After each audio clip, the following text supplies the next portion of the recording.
this. So Luke Harvey, thank you so much for joining me. Now I want to start at the beginning, as I always do. So how did you get into racing? I'm the eldest of 7 children, and we lived on a farm in Devon, and I just always wanted to be a jockey. I don't know why. We rode ponies and what have you when we were kids. None of my family's anything to do with racing. And it's just something. My mum kept a diary of when I was 5, and I said I wanted to be a jockey. And I was very lucky that I wrote off to Captain Tim Forster, who trained all the Grand National winners. When I was 16, I wrote off to him, Fred Winter and Fort Warwin, and he was the only one that replied. And I met him. He was down in Devon anyway. And I met him, and luckily it all went from there. So yeah, I was very lucky. So did you used to watch it on television then? Is that what kind of got you into it? I used to cut all the racing out every day and from the Daily Express and stick them in a scrapbook. And as I said, I didn't know anything about it, but I was absolutely, I'm a half-wit, so I didn't do very well at school. And I was riding out for local point-to-point yards.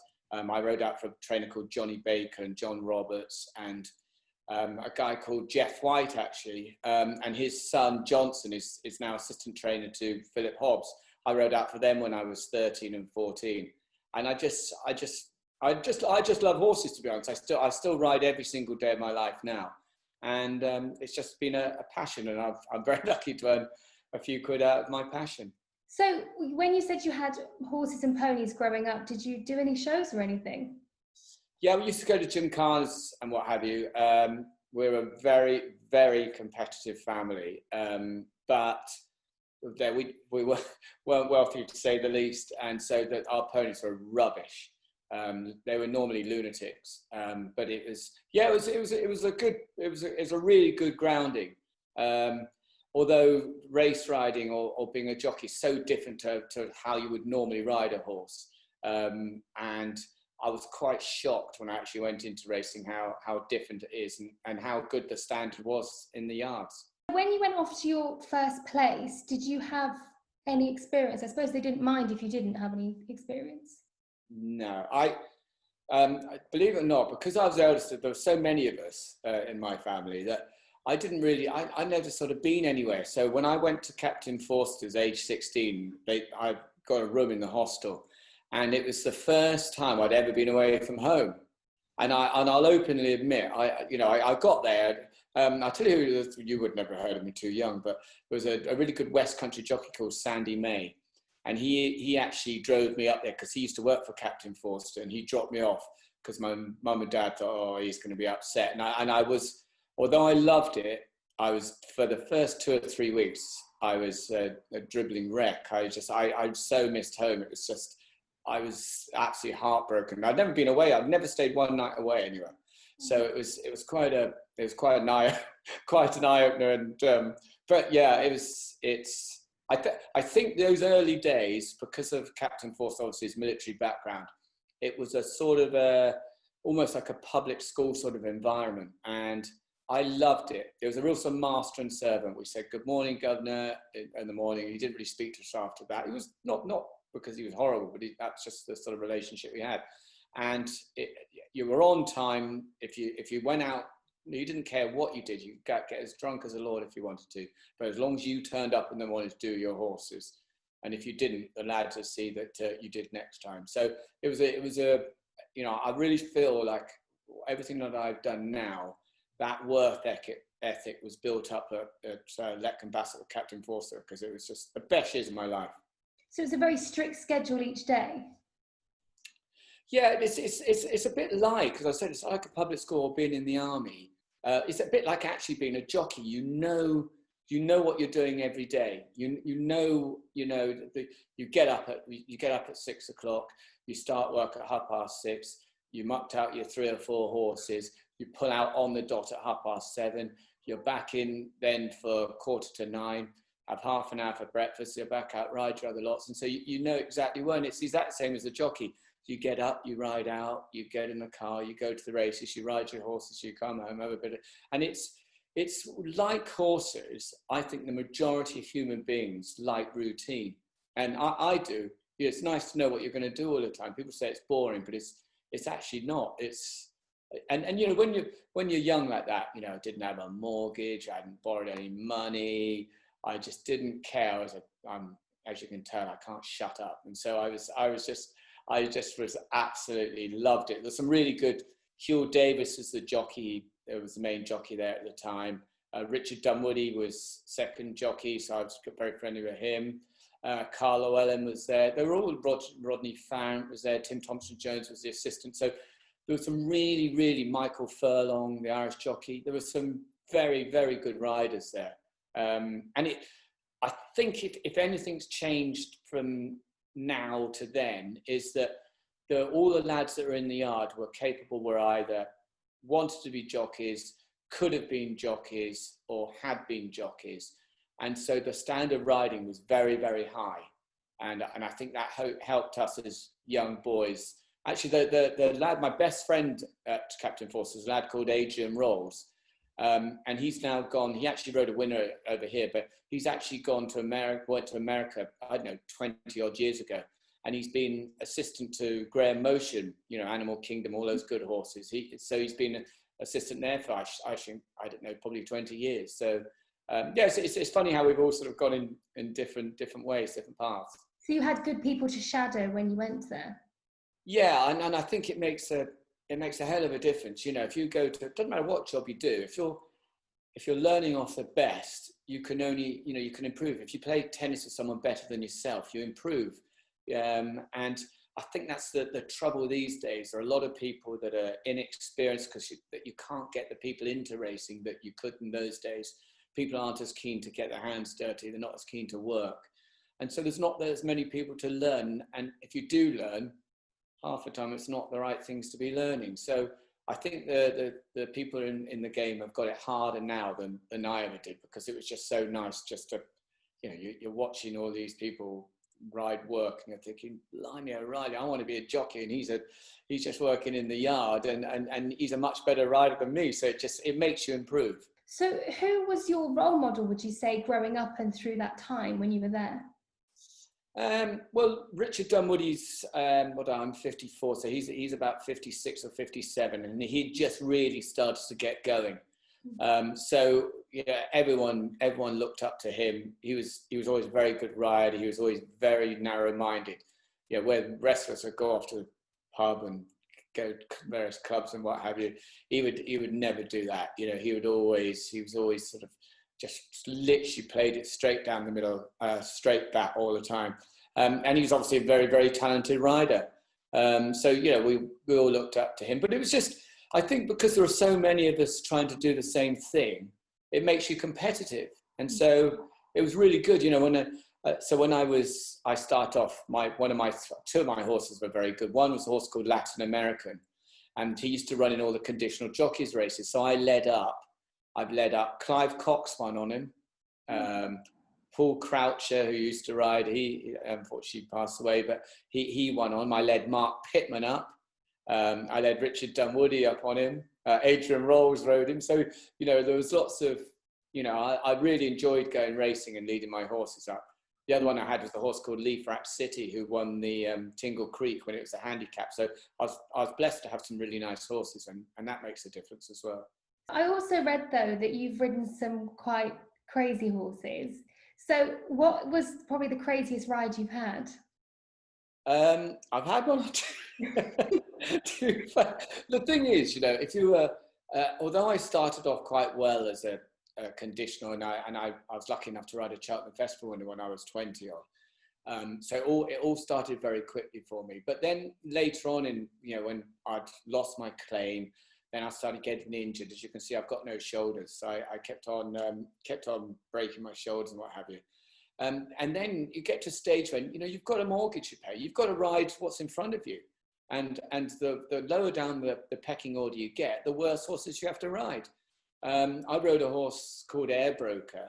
I was going really badly. Things were going absolutely awful. I think he'd fallen 3 times in a row. And I rode him for Reg Acast. Anyway, I said, I'll ride in my own way. I'm not doing I'm not making the running any bigger. So I managed to get him round. Then I couldn't ride him next time and he fell. And then the owner said, right, we only want only Luke can ride him. And so after that, he started winning races for me. And through him, I actually ended up getting the job at Reg Acres, which was, I'd gone from absolutely zero, lost nearly every job I had, to getting a job with one of the best trainers in the country who had sort of 60 or 70 horses that just used to win for fun. So, fate has a funny way of going about things, but I don't think I ever turned down a ride. I never said a horse was too dangerous, but although that sounds quite clever, the worse horse you ride, the worse you ride, if you see what I'm saying. You've got the best jockeys ride the best horses and gives them confidence. Whereas, if you're riding bad horses, you pick up bad habits and you end up not riding to the horse's potential because it's self-preservation as much as anything else. So it's I do feel for jockeys further down the line. As a flat jockey, if you're riding rubbish horses, even if the gap comes, you can't go for it because the horse can't get there. So you end up looking stupid because you've missed out and you run on at the end, and everyone says, well, what are you doing on that? So it's a really difficult scenario. But I've raced some absolute awful horses. But I don't know if you can see this. Look, I just see this one. I fell off this horse. So this is me. Oh, there's the lights on it. So oh my God. Yeah, I know. That was. Is that the horse's neck? Yeah, well, he was all right. The horse was absolutely fine. What a shot. Oh my gosh. I know. that was the only time I've ever made the front page. That was the only time I've ever made the front page of the Telegraph. That's definitely a picture to keep. That's a brilliant picture. Yeah, no, it's funny. Well, I was going to say, with horses, if they've got bad habits like rearing and stuff, does that sort of give you a bit more confidence? Because you've ridden a horse that could be bad tempered and stuff. When you get on a good one, you think, well, like, this is fine, this is easy, I can do this. Yeah, I think as you get older, you start you know more what's going to happen, and so you prevent it before it actually happens. And I think that as a jockey, you just get more experience. And so I mean, I don't feel sort of proud in any way that I rode a lot of bad horses. But the thing is, the difficult situation I found myself in was that I had some very, very good horses to ride, intermingled with bad ones. And so, I used to ride a very good horse called Catabatic, who won the Queen Mother Champion Chase, and we used to share the ride on him unbelievably. And then I rode a very good horse like Cool Ground, who I was fourth in the Gold Cup on. But in between those, I was riding very moderate horses. And so I know that when I was riding those good ones, the top jockeys around me had been riding finishes probably 2 or 3 times a day, whereas I probably hadn't ridden a finish properly for 3 weeks, and I'd ridden a lot of bad horses in between. So, in hindsight, now if I was training, would I put myself up? No, I wouldn't, because I was at a disadvantage. I'm not trying to make anyone feel sorry for me. That's just a situation that a lot of sportsmen find themselves in. It's like being a third choice forward at a football team. When you get your chance, you probably haven't taken that penalty yet under those sort of conditions for 6 months. And then you come up and you're expected to score, and lo and behold, surprise, surprise, you misses. And so that's why sport's so good, because it's so demanding. And it's tough and competitive. So what kept you going and driven to carry on? Genuine love of racing. I love. I'm a people person. I love the weighing room. All the people that I used to. Carl Llewellyn was my best friend when we were racing. Then I used to change to Richard Guest, and there was all the different jockeys. The different characters of people. Pete Scudamore was very quiet in those days. You're a bit more outgoing now, and makes you feel really old. I'm sort of friends with Tom, his son now, and I don't know. It was a very sort of carefree attitude. There was no Sunday racing. We used to get bladdered on a Sunday because there was no breathalyzer then, and so but everyone was in exactly the same boat. So if you had a bit of a hangover on Monday at Plumpton, it didn't really matter because everyone else did.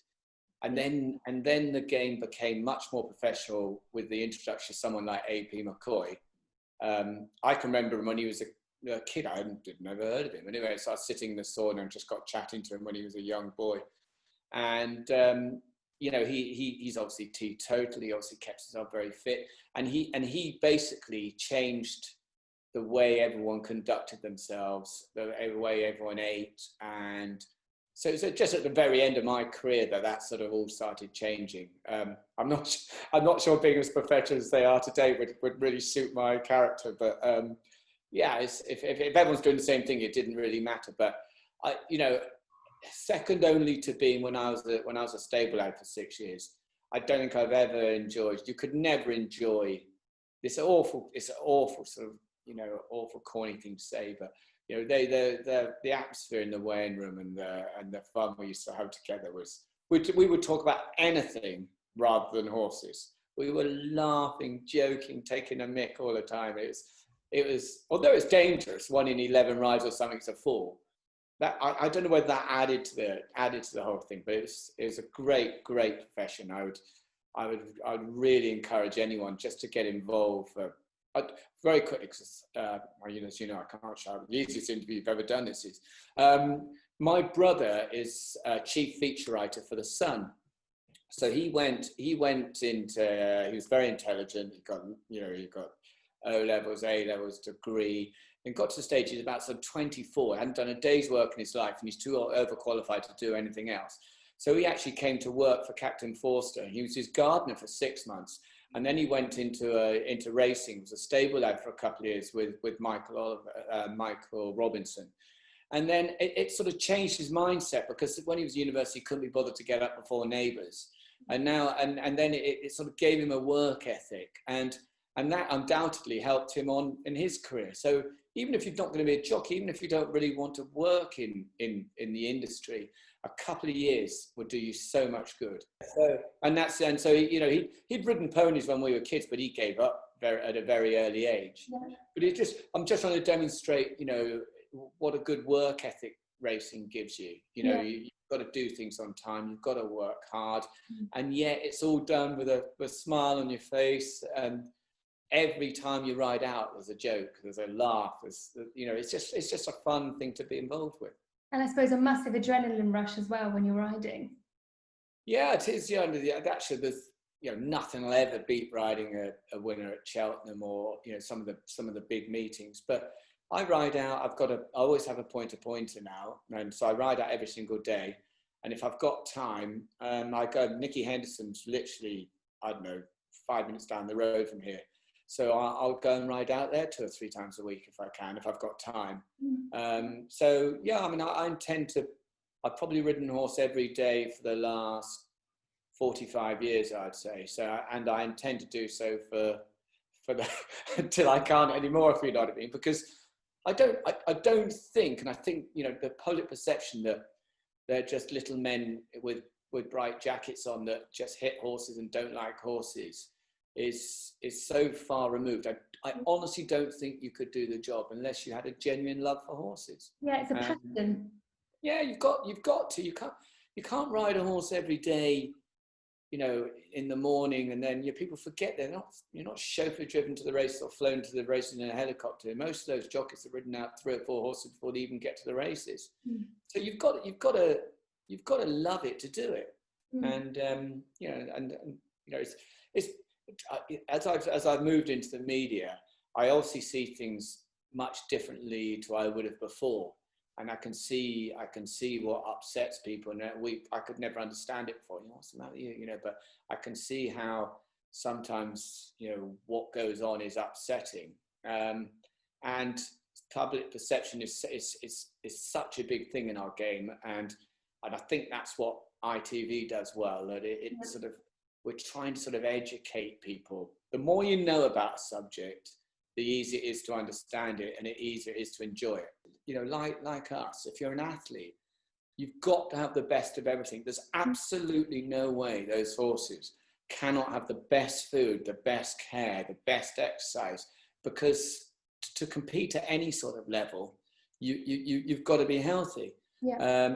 I can see. I think there's a certain amount of snobbery attached to horses. I look at those rich people galloping those horses around a field.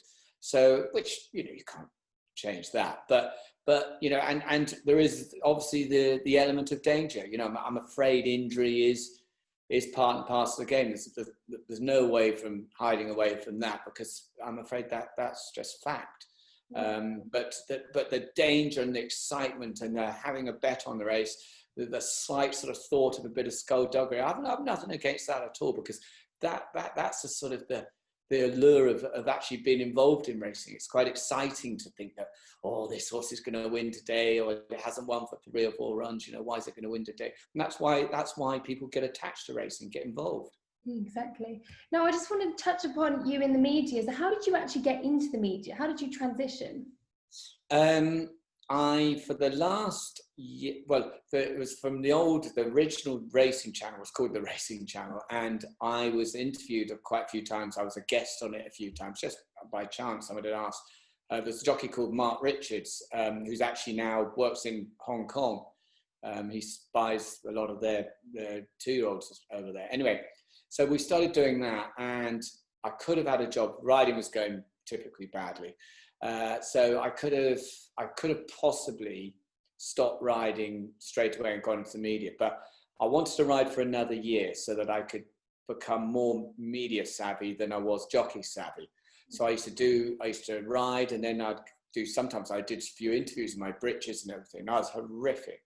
Probably still am, but and then at the end of that year, they said, you know, the Racing Channel said to me, look, you need to make your mind up now, because you're either going to come and work for us or you're not.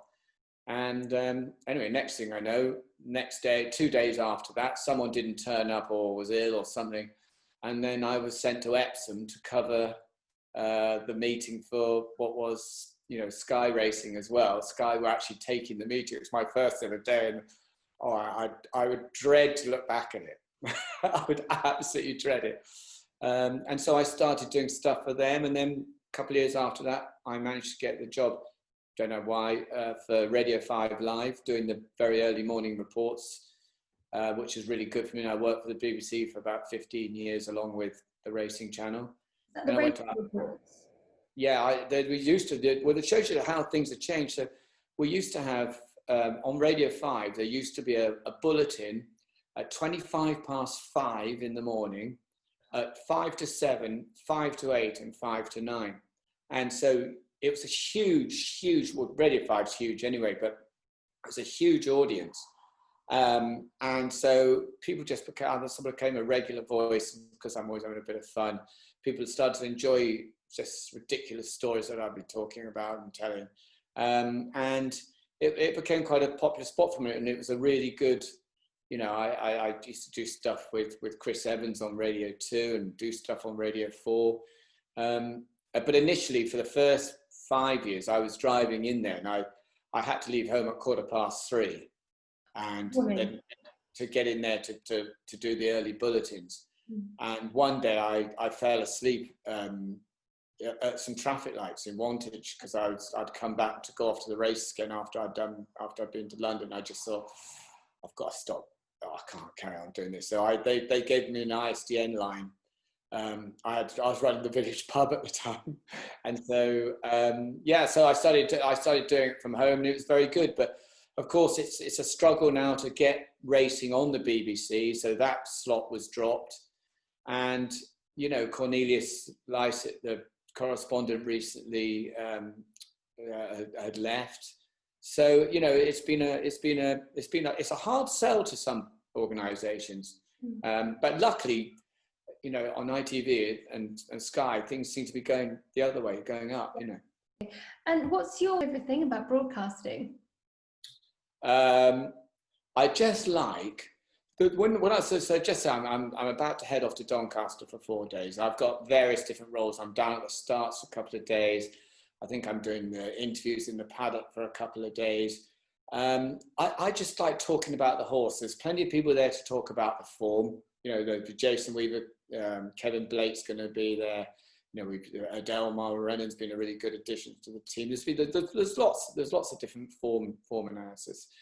So by the time it gets to me, they've normally said everything. There's not a lot you can say. I like looking at the make and shape of horses, and just giving my opinion of how you think, you know, they're going to run, or what sort of horse they are, and explaining, which is quite nice, explaining about the equipment, different equipment they're wearing, and why they would be wearing it.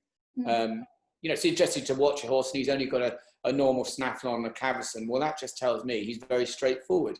You know, if you see him, he's got a pricker across noseband on, and he's showing the whites of his eyes, you can just bet your bottom dollar he's a bit of a boyo. So, you know, it's those sort of things that people, and there's a thin line between teaching a granny to suck eggs and thrusting unwanted knowledge down people's throats. But I think you find a lot of people that, even if they are regular race goers, wouldn't know some of the things that hopefully that we managed to source. I don't know, perhaps they do, but you know, well, I think it is. I think it's very good as well, because I mean, I've always had horses, but I learnt about the red hood. I never knew what the red hood, that it came off before the stalls and stuff. So I learnt that. So I always like watching ITV racing. But that's nice, because you're obviously keen on your racing, know about your racing. So that's really interesting to hear, because, as I said earlier, you know, the more you know about a subject, the more you can enjoy it.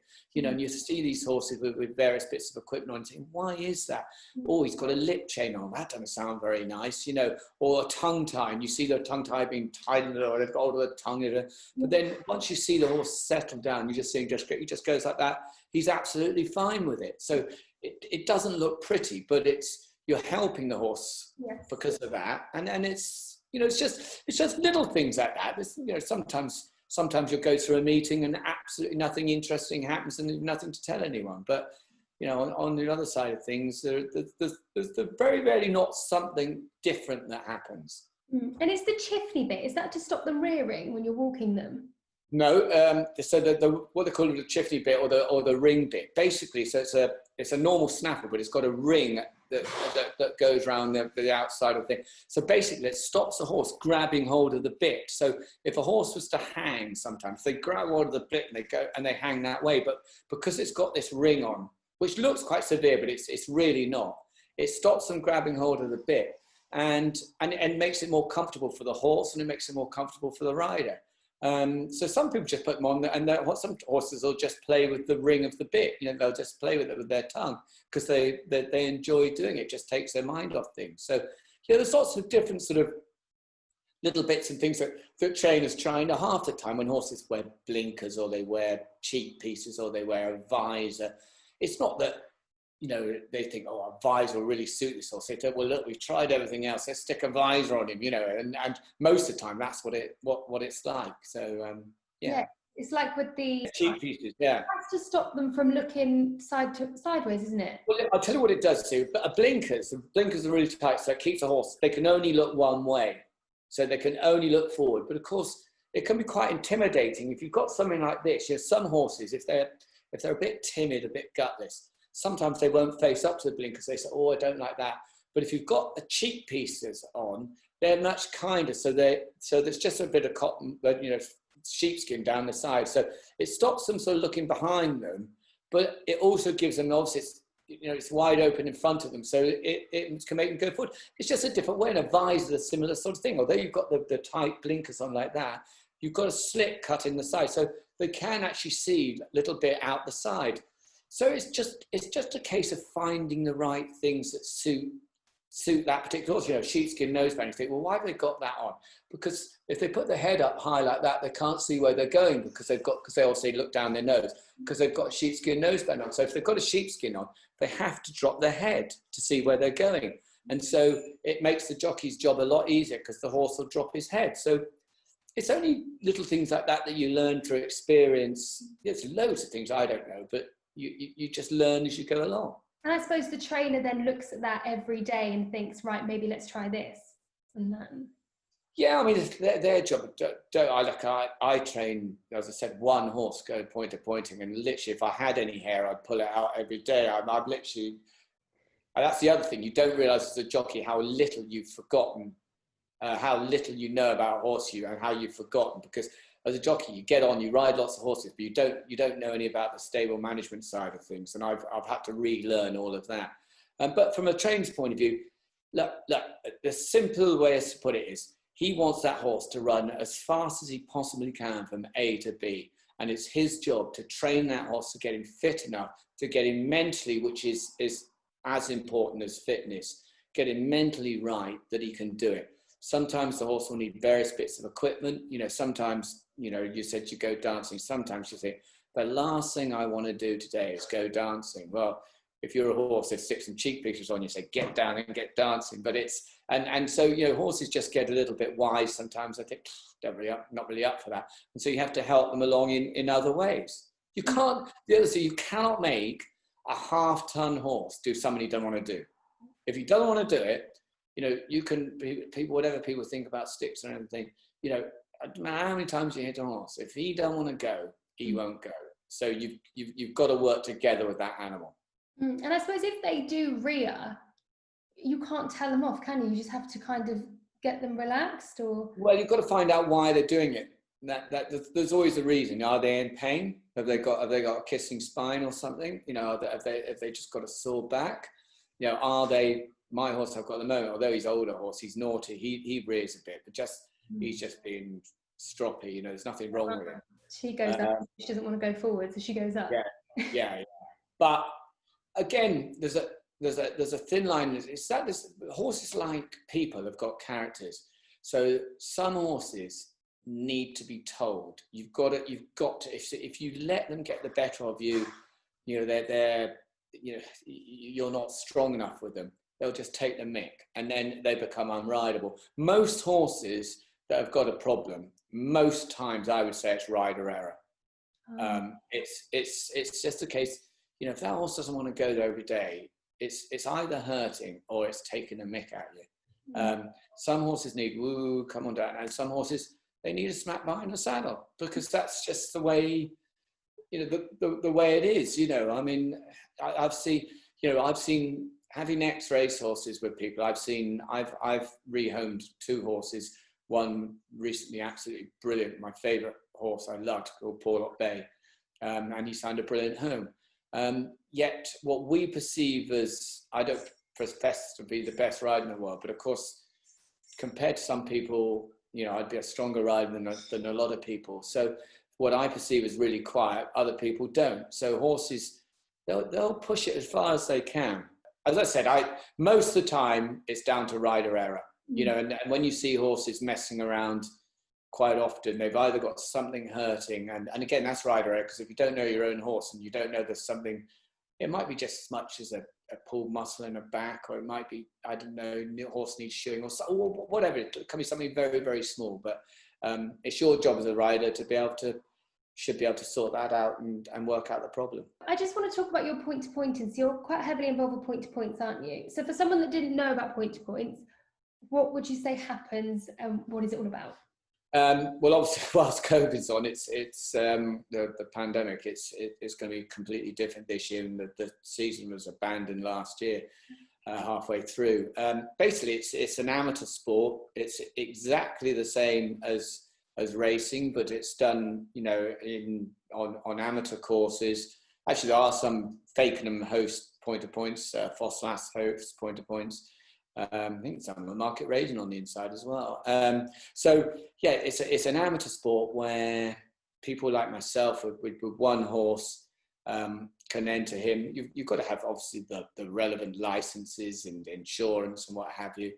And amateur riders, because I've been a professional, I'm not allowed to ride actually in the races. So it's a sort of, it's changed rather over the years. It used to be for sort of like, people used to retire old chasers and they'd go point-to-pointing. Whereas now it's much more a sort of a grooming ground for young horses that are going up through the ranks. And, that's what happens in Ireland. All those expensive horses, they win one point-to-point and they come over here and they're worth 300,000, while people over here have started. There's trainer Tom Lacey, his wife trains pointers and they sell them on. Charlie Post, the ex-jockey, and his girlfriend Fran Nimmo, wife actually now, they do. I think they've got 30 or 43-year-olds that they're hoping to run and then sell on. So it's got very, very competitive. But I like the fact that I'm the only one that does anything to my horse. I muck him out, I ride him, I do every single thing to him, and it keeps you grounded. You realise how hard it is to push a horse to his limits, to keep him sound, how much exercise they need. And, doing my job, it's very easy to become very clever Dicky and think you know everything when we all know we don't. So, and I love the atmosphere, and that's the awful thing about what's happening at the moment is, going to the races, go and have a pint in the beer tent, right, lead your horse up, go and commiserate or celebrate. It's a wonderful, wonderful sport. And I mean, when we all get back to normal, I thoroughly recommend, if you come along, I guarantee you will not have a bad day. It's so much fun, and it's got really professional now as well. It's hard to win with. Some good horses do it. So it's a really fun thing. I love it. So are you going to sell your horse on after, or are you going to keep it forever? No, even if I was lucky enough to have, I'm very lucky. I've had some really good ones. But no, I that's why I do it, because I try and win. So it's no point me paying a few quid for a horse and then, if I got an absolute champion, I was offered a lot of money for him, I'd probably sell him on. But no, I do it because I enjoy doing it, and you can't help get very attached to the horses. And it's hard work. It's ridiculous for I think you win 200 quid if you win or something, and it's ridiculous when you think about that. But I don't really care if I only won half a pound of turnips. It's just the fun of going there, getting the horse fit, and competing against some really professional people and sometimes beat them, which is even more satisfying. If you could ride any horse now, what would it be? I like sort of, well, I'd love to, because I'm at Nicky Henderson's. I see all those good horses. I just look in awe at Altior. He's sort of nothing special to look at, but yet he's just such a champion. But those sort of good horses, I'd love to ride him. Obviously, wouldn't let anyone near him, but I'd loved him. I tell you, I rode last year. I rode Might Bite. Oh yeah, yeah. He's obviously a bit quirky, but as far as horses go, he is absolutely. He's the Zac Efron. He's gorgeous. He's an absolute poser and loves it. So it's a privilege to ride him, and it's nice riding those really good horses. You can tell the really good ones, the ones they've got that extra step. They've got that arrogance that some horses have got. Well, some top sportsmen have got, and after all, that's what they are. So I suppose you see all his new young ones come in as well, and then you get to ride them. I ride, yeah. Well, I try and ride the quiet ones. My bottle's rotten. I don't want to be riding any wild ones. No, look, I don't ride about half as much from now on in. It'll be hard work riding out there, because obviously racing, as winter sets in, starts early, so I have to ride mine quite often in the dark, and so I don't get a chance. But it's nice to see how the best trained voice champion trainer, it's best, how what he does, and what he does differently to other people. When I was at York the other day, and I rode, because I was up there, I rode out for David O'Mara. I'll put my breeches and saddle in the car when I go up to Doncaster, because I might, I haven't thought who, but I might give someone a ring and go and ride out for them, because it's just interesting going into different places and seeing the way different people do it. So there's so many different ways to skin a cat. There's so many good trainers out there, and they do it in completely different ways. And so that, for me, I find that really interesting. I suppose then when you go to a different yard and it's different, do the trainers tell you what to do before you get on? Or yeah, hang on normally. Hang on. Don't fall off. Don't let him go if you fall off.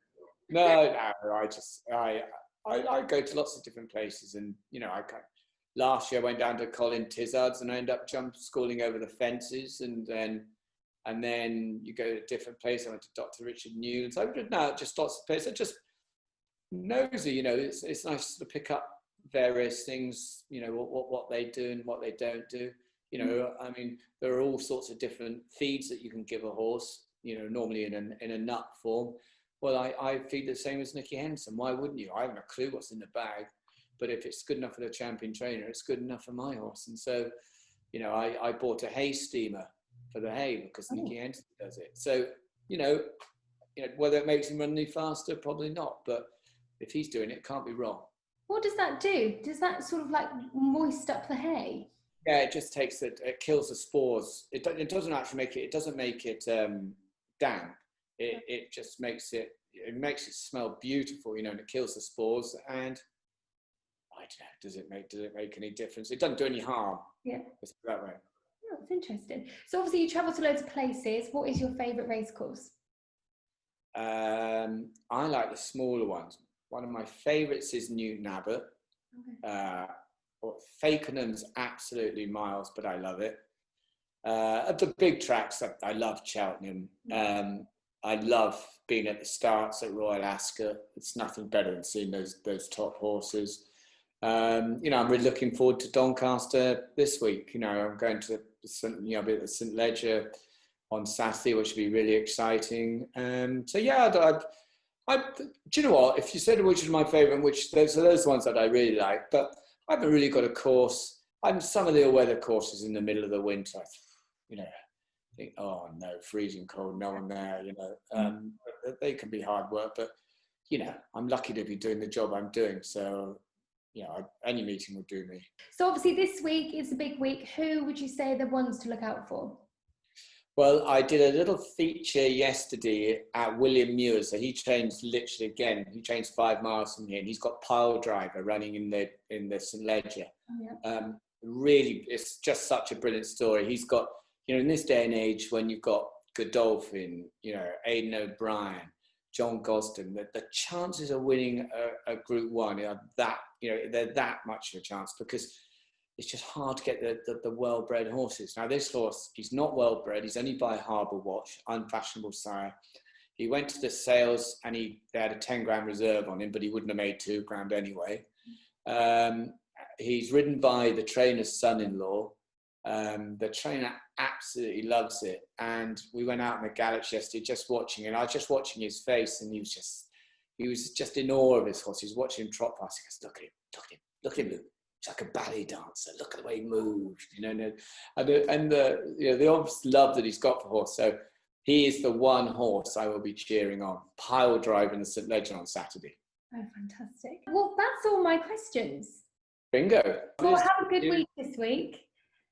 Yeah, don't forget Pile Driver on Saturday. Yes, I know. I'll be there with my cup of tea, watching all day. I'm excited. Right. All right, Dave. Thank you so much. Cheers. Bye-bye. Bye. Bye-bye. Come and fly away with me. Come and fly away with me. Come and fly away with me. Come and fly away with me.